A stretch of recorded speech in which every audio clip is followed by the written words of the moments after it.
What's up, YouTube? Little update. Did quite a bit on the rear end. I'll start at the front. You see these little puppies rearing their head? That's the fuel line. I was able to run that.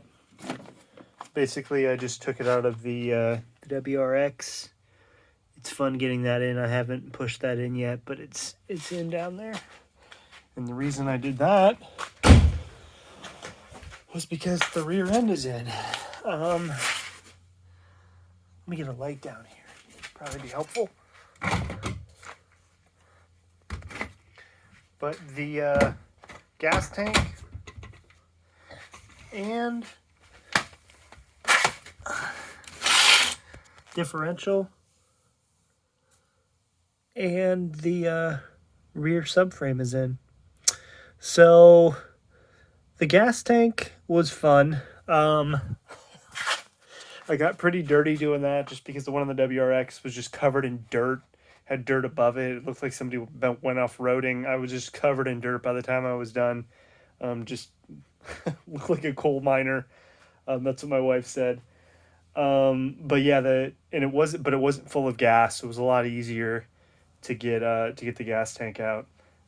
Just it's direct, just kind of plug in like to this model. You can just, it's a direct replacement, so it wasn't difficult at all to put that in. It wasn't rerouting, it was just hooking back up the fuel lines. That was fun. And the charcoal canister, I just remember where everything is. I took pictures before, that way after I would have the exact same, I could put it in the exact same spot. To get the diff in, here, you'll see these bolts right here. Those bolts. So what I had to do was, first off, I had to use the GF, the old subframe. And the reason I did that was because you'll see in previous videos, the coilover was bent on the WRX. Like it was like the actual mounting point was bent at the hub. So I was worried that maybe the subframe was bent as well. Maybe the T-brace, maybe the subframe.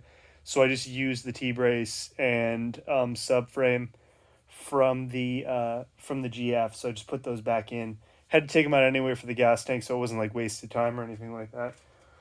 But with that said, to use a WRX differential with a GF subframe, you need to buy longer bolts. Or what you can do is, and I'll show you how to do this in just a second. But first, again, if you're swapping over the subframe and the T-brace from the WRX, you don't need to do this. You can just drop it from the WRX and shove it up in. Again, mine was bent, or I was worried it was bent, so I went through the process to take it off.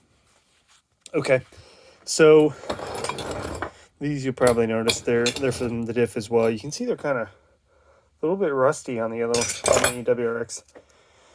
See more rust than I would like, but not that bad. So these were the studs. You can see this is the nut. This is the nut here. These were the studs that were inside of the WRX differential. So to get a stud out, this is not just helpful. I mean, for this specific use case, this is also helpful for maybe the up pipe. The up pipe can have studs in it. So what you do is you just screw on another nut here, which, oh man, hold on one sec. Let me really put that on.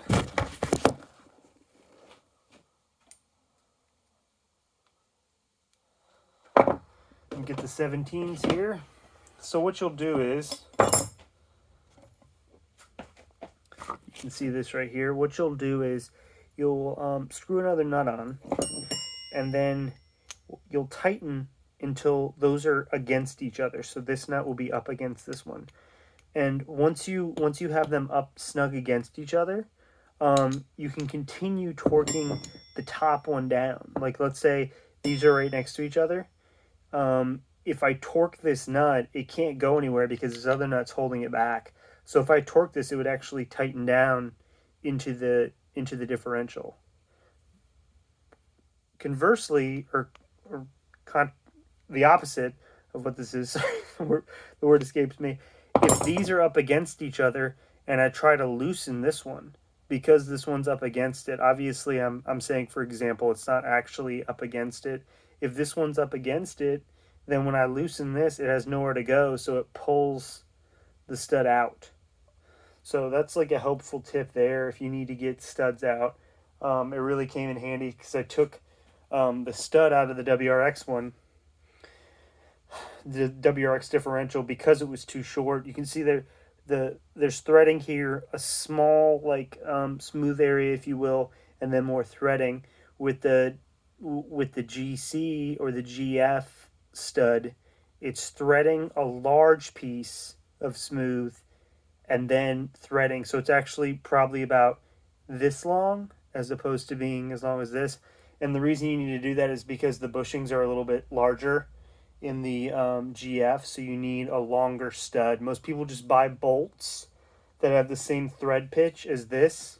But this, you don't have to go to a hardware store. It took me like 5 minutes to just take them off of both and then put it back in. So that was helpful there. Next step would be just finishing up the rear. So with the subframe in, I got the lateral arms in as well. The next step is going to be to put in the hubs. I haven't decided if I'm going to use the WRX hubs, because I already have WRX hubs actually right here, because I did a disc swap on because it had drum brakes originally. So these are WRX hubs as well. I know they're good. I'm just being, I don't want to be lazy, but the e-brakes that I have, you can see here, the e-brake that I had, actually, it doesn't go all the way up to the hole where it should be, because those are the GF e-brakes. So it's not like a direct fit, and I want a direct fit, so it'd be easier to just use the WRX like whole hub assembly because the e-brake's already in there. If not, I have to take apart this hub. Well, not take it apart, but take off the caliper, take off the rotor, and then there's a drum underneath for the e-brake. I would need to switch that out, and I hate dealing with. It's not. It would take me like an hour, but I just hate dealing with drum brakes. It's not. I mean, that's what the e-brake is a drum brake. So I'll probably end up using these though. Probably end up using these old ones because I know they're not bent. I know they're good. So hubs going in. The rest of the suspension will go in for the rear, and then I'm kind of running out of. I'm running out of jack stands. I have 3 pairs, so I need another pair because the WRX is using 1 pair right here right now, 1 pair right there, and then the front I'm using like rhino ramps to kind of hold up the front. So what I need to jack up the front to get to the motor. So I'll have to kind of switch this position, kind of put the rhino wraps in the back and the jack stands up front. But instead of switching that, what I can do is, if I finish up the suspension in the rear, and the rear's pretty much done. The only thing that would left to be like done is the drive shaft. I can put the suspension on and everything and then lower the back down and then use that jack stand out there.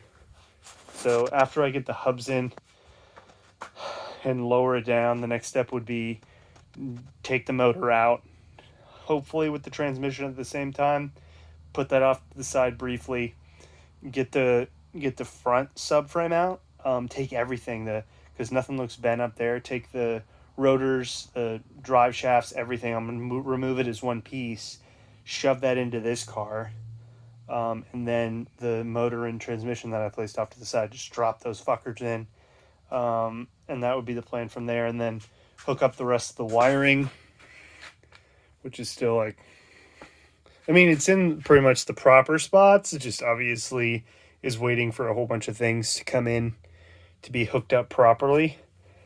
And then it would be start her up from there. So I'm hoping, I'm hoping I can get some free time this these evenings coming up, and the weekend next weekend I should have quite a bit of time to work on this as well.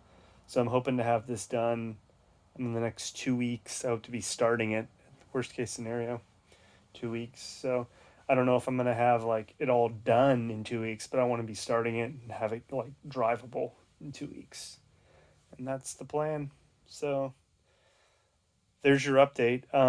One last thing is I bought a timing belt, um, and a hex bolt. Where's the timing belt? Here it is. So I bought a timing belt, with components. So while I have the motor out, or while I have, while I'm putting the motor in, I bought this timing belt kit so I'm probably not going to replace the water pump just because, I mean, it's working fine. It's not overheating. It's something that I'll keep off to the side, and if I need it, I'll use it later. Just because I don't want to worry about resealing it, again, being lazy. This kit is I don't know how you pronounce this, ASIN kit. And the reason I got this kit, I normally go with Gates, but I haven't done these, worked with WRXs in a while, like a few years. And apparently about 3 years ago, Gates started using cheap Chinese sprockets and pulleys, idler pulleys. So everyone was saying, go with this kit. It's much better. Everything's made in Japan. So it's going to be a little bit better quality. So it was a little bit more expensive. It was like $200, but that should definitely be good. So I'll do that while I'm in there. Also, I bought this off of Amazon. This is a 10 millimeter hex bolt. I may need to, I don't know yet, but I bought it just in case. This is going to be for separating the transmission from the block. There's a hex bolt right at the base of the transmission behind the starter. Like when you push the starter out, it's going to be on this side of the starter, but you have to pull the starter out. What you do is you would put this in, it's like this plug that you would take off, and then once you take the plug out, you can take like a bolt from like the cam covers on the top where the timing belt is. Just you need like a small 10 millimeter bolt, and there's like a sleeve in there, like a rod. You thread in that, pull that out, pry it out, and you'll pull out this long rod, and then you can pull up the clutch fork. If you try to remove the engine from the transmission without doing those steps, you will just break something, particularly the bell housing. And the reason I know that is because I've seen it online, and also I've done it. Like when I first started working on Subarus, I had a WRX like in '02, and I was like, why wouldn't this fucking transmission separate from the block? And I just started prying the crap out of it without knowing about that, and I broke the bell housing, and I had to pay for a new bell housing on the transmission. So definitely that was 20 years ago when I first started working on them. But yeah, so definitely do that. Okay, so I guess the last thing that I'm going to be doing as well is the turbo inlet pipe, which is a bitch to install, but that one looks beat up. It's the stock one, so I'm going to replace that as well. And then the only other thing left to do would be to get a tune after that. So there's a very few amount or very small population that thinks that you don't have to run with a tune for like any sort of modifications or light modifications. I am not about that. I think you do have to run tunes for pretty much everything. So what I'll be doing is I'll be buying a Tactrix cable, and then getting an open source tune. I think you're wasting your money with Cobb stuff. It's better for like on the fly, but if you're getting custom tunes done, then it's really not that big of a deal. I mean, it serves as gauges, but I mean, I have gauges, so I really don't need that. A Tactrix cable is 160, and then a tune would be about 250. So I mean, I can get both of those, the tune and the cable, for like, $400, and then I can use the Tactrix cable to data log to my laptop. So I'm good with that. The modifications that it's going to have, that the WRX kind of came with, are header, up pipe, turbo back exhaust, because I have a catted downpipe, and then it had a parent short ram intake. With an intake, you especially need to tune, because the MAF sensor and the way this car measures air fuel ratio is very finicky. So you definitely want at least a tune for that. But I'm rambling here now, so that's the update for now. Again, hopefully I'll post another video in the next couple days. But the next step is the rear suspension, and then moving my way forward. All right, thanks.